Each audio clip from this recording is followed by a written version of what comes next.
ശ്രീലാൽ, ഇപ്പോൾ P K Gopan അവകാശപ്പെട്ടത് LDF യാഥാർത്ഥ്യ ബോധത്തിൽ നിന്ന് തുടർച്ചയിൽ ഇതുവരെ അതിൽ ഒരു തർക്കവുമില്ല. കാരണം ആ സർക്കാർ പറഞ്ഞ കാര്യങ്ങളൊക്കെ ചെയ്ത് പൂർത്തീകരിച്ച് ജനങ്ങളുടെ മുമ്പിൽ നിൽക്കുന്നു. ഭരണമാറ്റം ഉണ്ടാകും എന്ന് കരുതുന്നവർ പോലും സർക്കാരിനെ വിമർശിക്കാത്ത നല്ല സർക്കാരായിരുന്നു എന്ന് പറയുന്ന ഒരു ജീവിതാനുഭവത്തിൻ്റെ കാലത്താണ് നമ്മൾ ജീവിക്കുന്നത്. അങ്ങനെ ഭരണമാറ്റം ഉണ്ടാകണമെന്ന് ആഗ്രഹിക്കുന്നവർക്ക് പോലും ഇതാണ് അതിൻ്റെ ഒരു സാഹചര്യം. മറുഭാഗത്ത് ഇപ്പോൾ ഈ പറയുന്ന ഗ്യാരണ്ടിയാണ്. ആ ഗ്യാരണ്ടി എന്ന് പറയുന്നത് വാഗ്ദാനങ്ങൾ മാത്രമാണോ? ഇപ്പോൾ തെലങ്കാന ഒരു ഉദാഹരണമായി അദ്ദേഹം ഓർമ്മിപ്പിച്ചു. ഇതേ രേവന്ത് റെഡ്ഡിയാണ് വന്ന് ഈ UDFൻ്റെ പ്രകടന പത്രിക പുറത്തിറക്കിയത്. ഈ ഗ്യാരണ്ടി നാട്ടുകാരോട് ഒരിടത്ത് വാഗ്ദാനവും മറ്റൊരിടത്ത് യാഥാർത്ഥ്യബോധത്തോടെ ഭാവിയെ കണ്ടുള്ള പ്രഖ്യാപനങ്ങളാണോ ഉറപ്പുകളാണോ എന്നൊരു പ്രശ്നമുണ്ട്. ഈ താരതമ്യം ആർക്ക് ഗുണം ചെയ്യും? ആരെയായിരിക്കും കുറേ കൂടി സ്വീകാര്യതയോടെ വിശ്വാസ്യതയോടെ ജനം ഏറ്റെടുക്കാൻ സാധ്യതയുള്ളത്? നമുക്ക് ശരത്തെ ഈ പറഞ്ഞ പ്രഖ്യാപനങ്ങൾ ഈ പ്രഖ്യാപനങ്ങൾ നടത്താതെ പോകാൻ കഴിയില്ല എന്നൊരവസ്ഥയിലേക്ക് കോൺഗ്രസ് എത്തി. അത് കോൺഗ്രസ് മാത്രമല്ല BJPയും എത്തി എന്നുള്ളതാണ് ഏറ്റവും പ്രധാനപ്പെട്ട കാര്യം. ഇപ്പോൾ 3000 രൂപയുടെ പെൻഷൻ എന്ന് പറയുമ്പോൾ, സാമൂഹ്യ പെൻഷൻ 3000 രൂപ എന്ന് പറയുമ്പോൾ 2000 രൂപ കൊടുത്ത ശേഷമാണ് 3000 രൂപ എന്ന് ഇടതുപക്ഷ പ്രഖ്യാപിച്ചിരിക്കുന്നത്. അപ്പോൾ അതിന് മുകളിലേക്കോ താഴേക്കോ പോകാൻ പറ്റാത്തൊരവസ്ഥയാണ്. മുകളിലേക്ക് എന്തായാലും പോകാൻ പറ്റില്ല എന്നറിയാം, പരമാവധി കൊടുക്കാൻ പറ്റുന്ന ഇതാണെന്നും അറിയാം. അതുകൊണ്ട് അതെങ്കിലും പറയേണ്ട എന്ന തരത്തിലേക്കാണ് വരുന്നത്. പക്ഷേ ഈ സാമൂഹ്യ പെൻഷൻ വാങ്ങി അതിനുശേഷം ആണ് ഈ 3000 രൂപ ഞങ്ങൾ തരും എന്ന് ഇടതുപക്ഷം പറയുന്നതും അതിന് മുമ്പുള്ള കാലത്തുണ്ടായ ഒരു അനുഭവം കൂടി വെച്ച് നോക്കുമ്പോൾ തീർച്ചയായും കൂടുതൽ വിശ്വസിക്കാൻ സാധ്യതയുള്ളത് ഈ ഒരു കാര്യത്തിൽ LDFിനെ തന്നെയാണെന്ന കാര്യത്തിൽ ഒരു സംശയവും വേണ്ട. അതോടൊപ്പം തന്നെ നമ്മൾ ഈ ഫ്രീ ബീസ് കൊടുക്കുന്നത് അത് ഇപ്പോൾ തന്നെ ഈ പറയുന്ന ആനുകൂല്യങ്ങൾ അർഹതപ്പെട്ടവരിലേക്കായി എത്തണം എന്നുള്ളൊരു വലിയ പ്രഖ്യാപനം എല്ലാ സർക്കാരും നടത്തുന്നുണ്ട്. അത് ഈ പറയുന്ന കേന്ദ്രത്തിൽ നിന്ന് അധികാരത്തിൽ നിന്നപ്പോൾ UPA സർക്കാർ പറഞ്ഞതും ഇത് തന്നെയാണ്.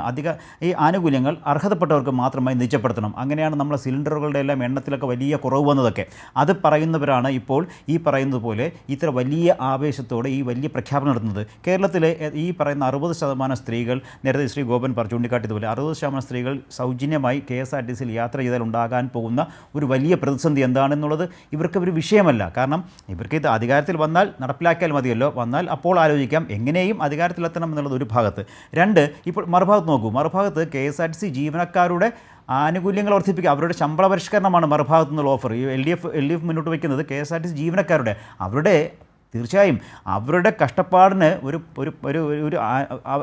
അവർ കഷ്ടപ്പെടുന്നതിന് അവർ കഷ്ടപ്പെട്ട് ഈ KSRTCയെ ലാഭത്തിലെത്തിക്കുന്ന ഒരു ഘട്ടത്തിലേക്ക് കൊണ്ടുവരുമ്പോൾ അവർക്ക് കൊടുക്കേണ്ട കാര്യമാണ് LDF പറയുന്നത്. പക്ഷേ ഇപ്പുറത്ത് എങ്ങനെയെങ്കിലും ഈ പ്രഖ്യാപനം നടത്തി പൂട്ടിപ്പോകുന്ന അവസ്ഥയിലേക്ക് ഈ പറയുന്ന പ്രഖ്യാപനങ്ങൾ എന്ന് നോക്കൂ. അതുപോലെ തന്നെ വളരെ കണ്ണിങ് ആയിട്ടാണ് ഇന്ദിരാ ഗ്യാരണ്ടി എന്ന് പറഞ്ഞു കൊണ്ടുവരുന്നു. അപ്പോൾ ഇന്ദിരാഗാന്ധിയുടെ പേരിലേക്ക് ഒരു സാധനം കൊണ്ടുവരുന്നു. ഇങ്ങനെ വളഞ്ഞു പിടിച്ച് ആൾക്കാരുടെ സെൻറ്റിമെൻറ്റ്സിനെ തൊട്ടുണർത്തി അതിലേക്ക് കാര്യങ്ങൾ എത്തിക്കുന്ന ഒരു തരത്തിലുള്ള കാര്യങ്ങളാണ് ഈ പറയുന്നത്. ഉമ്മൻചാണ്ടിയുടെ പേരിലുള്ള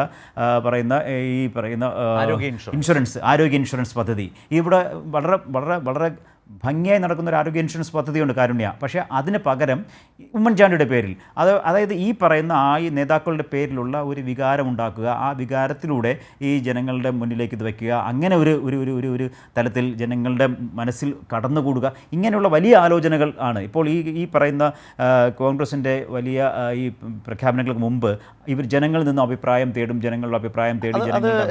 രണ്ട് പോയിന്റ് ശ്രീലാൽ, എനിക്ക് തോന്നുന്ന 2 കാര്യങ്ങൾ. ഒന്ന്, ഞാൻ പറഞ്ഞതുപോലെ ഇപ്പോൾ ഇന്ന് മനോരമയെ പോലുള്ള മാധ്യമങ്ങളൊക്കെ കോൺഗ്രസ് അനുകൂല മാധ്യമങ്ങൾ എഴുതി 2 പ്രകടന പത്രികകളും പുറത്തിറക്കി. 2 പ്രകടന പത്രിക പുറത്തിറക്കിയത് മുഖ്യമന്ത്രിമാരാണ് എന്ന് പറഞ്ഞാൽ പ്രതിപക്ഷത്തിനൊരു മുഖ്യമന്ത്രിയെ കിട്ടില്ലല്ലോ. അപ്പോൾ അവരത് കോമ്പൻസേറ്റ് ചെയ്യാൻ തെലങ്കാനയിൽ നിന്ന് മുഖ്യമന്ത്രിയെ കൊണ്ടുവന്നിരിക്കുന്നു. ഇവിടെ കേരളത്തിൻ്റെ മുഖ്യമന്ത്രി LDFന് വേണ്ടി പ്രകടന പത്രിക 2 മുഖ്യമന്ത്രിമാർ. ഞാൻ പറഞ്ഞതിലെ ആ ഒരു സ്ട്രെസ്സ്, ആ വാർത്തയ്ക്ക് വളരെ രസകരമായൊരു സ്ട്രെസ്സ് അതിനകത്തുണ്ട്. അത് അങ്ങനെ ശ്രദ്ധിച്ചിട്ടുണ്ട് UDF ഇന്ന് പ്രകടന പത്രിക പുറത്തിറക്കാൻ ശ്രദ്ധിച്ചു. മറ്റൊരു പ്രധാനപ്പെട്ട സ്റ്റേറ്റ്മെൻറ്റ് നമ്മുടെ പ്രതിപക്ഷ നേതാവിൻ്റെ തന്നെയാണ്. അദ്ദേഹം ആവർത്തിച്ച് പറഞ്ഞൊരു കാര്യമുണ്ട് ഈ ബജറ്റിനൊക്കെ ശേഷം, പൂച്ച പെറ്റുകിടക്കുന്ന ഖജനാവ് എന്ന് അദ്ദേഹം പറഞ്ഞു. ആ ഖജനാവിനെ നോക്കിയാണ് അദ്ദേഹം ഇങ്ങനെയൊക്കെ വാഗ്ദാനങ്ങൾ ജനങ്ങൾക്ക് മുമ്പാകെ വെക്കുന്നതെന്നൊരു പ്രശ്നമുണ്ട്. ആളുകൾ ചോദിക്കുന്നുണ്ട്, നിങ്ങൾ ഈ വാഗ്ദാനങ്ങൾ കൊടുക്കുമ്പോൾ നിങ്ങൾ ഇതിന് പണം എങ്ങനെ കണ്ടെത്തും? ആ പണത്തിൻ്റെ സോഴ്സിനെ കുറിച്ച് പറയുന്നില്ല. LDF UDF തമ്മിൽ ഒരു വ്യത്യാസതാണ്, ഈ കാര്യങ്ങൾ മുന്നോട്ട് വെച്ചാൽ അതിന് പണം എങ്ങനെ കണ്ടെത്തും എന്നതിനെ സംബന്ധിച്ച് കാഴ്ചപ്പാട് കൂടി അവതരിപ്പിച്ചാണ് LDF പറയുന്നത്. ഇന്നും തോമസ് ഐസക് ശ്രീ ഗോപൻ പറഞ്ഞ പോലെ പറയുന്നുണ്ടായിരുന്നു, ബജറ്റിന് പുറത്ത് കടമെടുക്കുന്നതിന് പൂർണ്ണമായും എതിരാണ് UDF. പിന്നെ എങ്ങനെ പണം കണ്ടെത്തും, ഈ വാഗ്ദാനങ്ങൾ എങ്ങനെ നടപ്പാക്കും എന്ന ഒരു പ്രധാന ചോദ്യത്തിന് ഉത്തരമില്ല. കിഫ്ബിക്ക് ബദൽ നടപ്പിലാക്കേണ്ട ഘട്ടം വരുമ്പോൾ മാത്രമല്ലേ അതിനെക്കുറിച്ച് ആലോചിക്കേണ്ടതുള്ളൂ. ഇപ്പോൾ ഈ വാഗ്ദാനങ്ങൾ ആണല്ലോ. അപ്പോൾ ആളുകൾ വോട്ട് ചെയ്യേണ്ടെന്നാണോ പറയുന്നത്?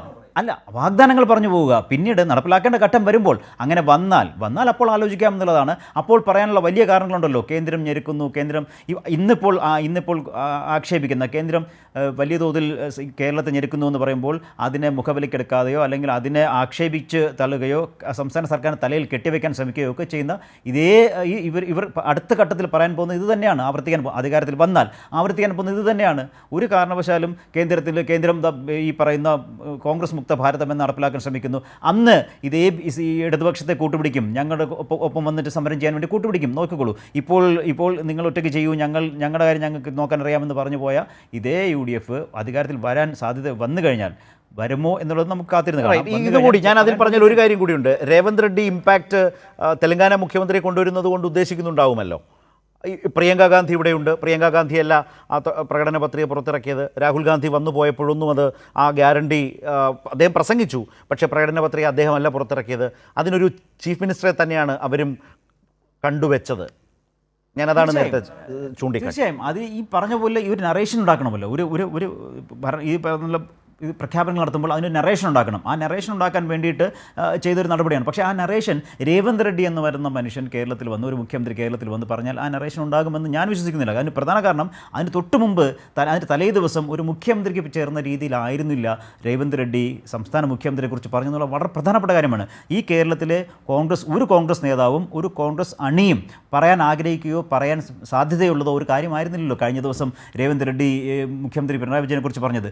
അതൊരു മുഖ്യമന്ത്രി വന്ന് മറ്റൊരു സംസ്ഥാനത്ത് മുഖ്യമന്ത്രിയെക്കുറിച്ച് പറഞ്ഞു. ദേശീയ തലത്തിൽ ഒരുമിച്ച് നിന്ന് BJPക്കെതിരെ പോരാടുന്ന മുഖ്യമന്ത്രിമാരാണ് ഇവരെല്ലാം. അതൊരു ഭാഗത്ത്. രണ്ട്, തെലങ്കാനയിൽ ഇപ്പോഴും CPI ഈ കോൺഗ്രസിൻ്റെ സഖ്യകക്ഷിയാണ്. കഴിഞ്ഞ തെരഞ്ഞെടുപ്പിൽ CPIയും കോൺഗ്രസും ഒരുമിച്ച് മത്സരിച്ചു. CPIക്ക് സീറ്റൊന്നും കിട്ടില്ല, അതുകൊണ്ട് മന്ത്രിസഭയിലേക്ക് അവർ ഉൾപ്പെടുത്തേണ്ടി വന്നില്ല എന്നുള്ളതാണ്. പക്ഷേ ഇപ്പോഴും അവർ ഒരു മുന്നണിയിലാണ്.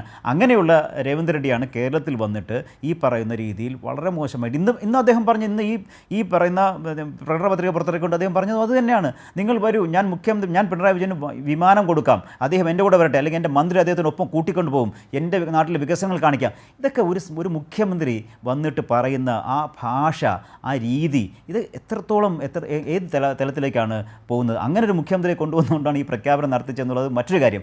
അതിൻ്റെ അത് എത്രത്തോളം നമ്മുടെ നാട്ടിലെ സാധാരണക്കാർ സ്വീകരിക്കുമെന്നുള്ളത് നമുക്ക് കാത്തിരുന്ന് കാണാം. അത് ഈ പറയുന്ന ഗുണത്തെക്കാളേറെ ദോഷം ചെയ്യും എന്നാണ് ഞാൻ വിലയിരുത്തുന്നത്. റൈറ്റ്.